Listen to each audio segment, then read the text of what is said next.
Audio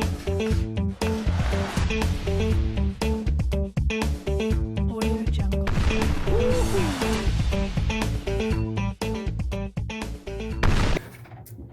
How's it going, everybody? Welcome back to A Day or So Late Movie Reviews. My name is Phoenix Clouden. I'm here today with another fantastic classic movie review. We are looking at the 1993, I think. 1993 movie Philadelphia. This movie stars Tom Hanks and Denzel Washington. It's funny because I think at the time that this movie dropped, it like Tom Hanks wasn't Tom Hanks and Denzel Washington wasn't Denzel Washington. And so like hearing those two names together in a movie actually kind of sounds insane like right now. Like right now is not something we'd be like, "Oh yeah, like well, yeah, Denzel and Tom Hanks in the same movie. Yeah, that makes like they should do that like all the time. That makes perfect sense." And it's like, yeah, at the time they were both sort of well, Tom Hanks was a little bit more established, but Denzel was still sort of up and coming. But like now I'm like, how come they don't have more movies together? Like that's insane. Like that's like, there's a movie coming out pretty soon called The Irishman, and it has, Al Pacino, Robert De Niro, Joe Pesci. I'm like, these guys constantly do movies together, and that one looks amazing. I'm like, Tom Hanks and Denzel Washington, they need to talk to their agents, get that going. But anyway, so the story of Philadelphia is that Tom Hanks plays a homosexual man who is recently diagnosed with a HIV, and he works out at this prestigious law firm, and somebody, I think one of his colleagues, they notice a lesion on his neck or something like that, and they know where it's from. It's it's a telltale sign of the disease. So he gets fired, and it's interesting because Denzel Washington is then, he's also a lawyer. He does mostly criminal cases. He's like a TV lawyer. You know what I'm saying? He's one of those guys. Have you been injured in a car crash? Call. But that's the sort of lawyer that he is. He's sort of like he's a commercial lawyer. But, Tom Hanks is like, he's running out of options. And so he goes to Denzel and he asks if he can represent him in a discrimination case against his law firm because they fired him for being HIV positive. And it's interesting because it's such, like, the story of it is, I don't know how to describe it. It's beautiful. Like, it's truly beautiful because it's a story that focuses on discrimination, yes, but also, this greater overarching issue of AIDS and homosexuality. And this was done in the 90s. And the 90s was at the height of, AIDS paranoia and hysteria. And, well, I don't know if it was the height. I think the 80s probably was the height. But it's at a time where people were fairly uncomfortable with the idea of HIV and AIDS and things of that nature. So for them to have this movie in the early 90s, I think was tremendously impressive, just to go out on a limb and do that. But the movie itself is, I think it's the pacing of it that really drew me into it. Because, the opening shot is Denzel and Tom Hanks, and they're talking about a case, and, you know what I'm saying? And they don't know each other. They don't know each other. They're just two lawyers, right? And their lives go on completely different paths, yada, yada.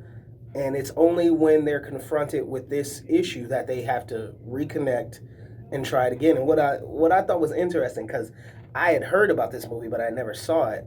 And I knew like this was one of Tom Hanks's greatest roles, but it was also one of Denzel's greatest roles. And I was shocked to find out, like, oh, Denzel kind of plays a bigot in this movie. Like, he's, he's defending this guy, but at the same time, he does not he's not an ally. He's not exactly what I would call an ally. Uh, so that kind of threw me for a loop. I was like, wow, I just like I did not expect that. So yeah, like it's a movie where it's in the 90s because there's so many things in it that clearly wouldn't fly today, particularly Denzel's rampant use of the F word. Uh, yeah, it's kind of peppered in throughout this movie, but the pace, like I said, the pacing is tremendous because it's brilliantly done. You get to see both men's trajectories, you get to see their paths, and how they basically navigate through this court case on discrimination, which grows into a larger narrative because we're dealing with, the hysteria of the AIDS epidemic, and we're dealing with, people who finally want recognition for being hid into the shadows because of their lifestyles or because of this disease, and watching it unfold, it's like it's done so well. It's done layer by layer. You know what I'm saying? We get to know these guys as individuals.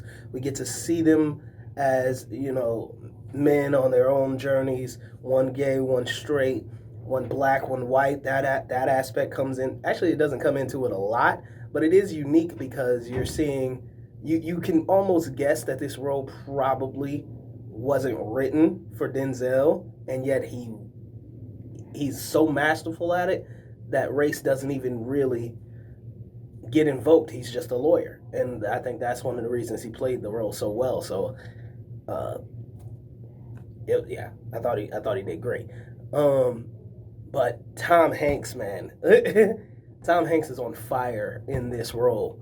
I think anybody who's seen it, you know exactly the scene where he's talking about the opera, and he's describing this sort of realization, this sort of come to Jesus moment with death. It's so good. It's so good. It's so well written. It's so nicely done. It's ridiculous. It's ridiculous.